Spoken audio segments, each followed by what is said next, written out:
I have found today in a pamphlet written by this same descendant, and published in the month of June, 1815, just before or after the Battle of Waterloo, in a period therefore of great upheavals, in which the revelations which it contained were likely to pass unperceived.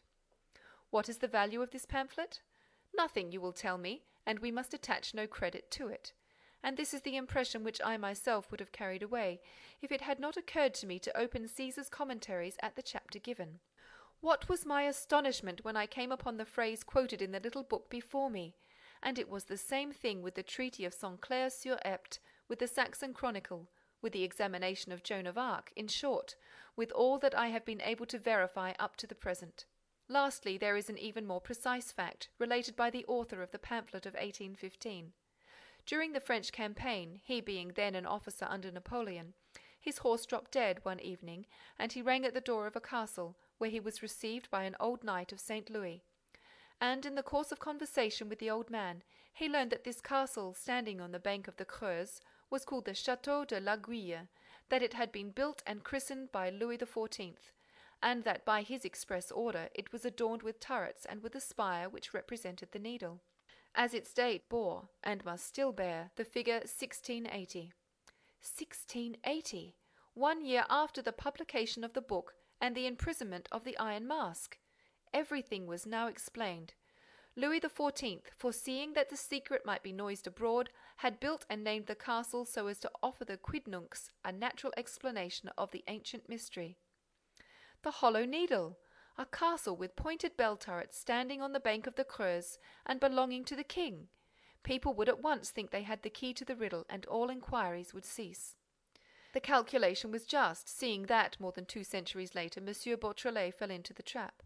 And this, sir, is what I was leading up to in writing this letter. If Lupin, under the name of Anfredi, rented from M. Valméras the Château de l'Aiguille on the bank of the Creuse, if, admitting the success of the inevitable investigations of M. Beautrelet, he lodged his 2 prisoners there, it was because he admitted the success of the inevitable researches made by M. Beautrelet, and because, with the object of obtaining the peace for which he had asked, he laid for M. Beautrelet precisely what we may call the historic trap of Louis XIV. And hence we come to this undeniable conclusion, that he, Lupin, by his unaided lights, without possessing any other facts than those which we possess, managed by means of the witchcraft of a really extraordinary genius to decipher the undecipherable document, and that he, Lupin, the last heir of the kings of France, knows the royal mystery of the Hollow Needle. Here ended the letter. But for some minutes, from the passage that referred to the Château de l'Aiguille onward, it was not Beautrelet's but another voice that read it out loud. Realizing his defeat, crushed under the weight of his humiliation, Isidore had dropped the newspaper and sunk into his chair, with his face buried in his hands. Panting, shaken with excitement by this incredible story, the crowd had come gradually nearer and was now pressing round. With a thrill of anguish they waited for the words which he would say in reply, the objections which he would raise. He did not stir.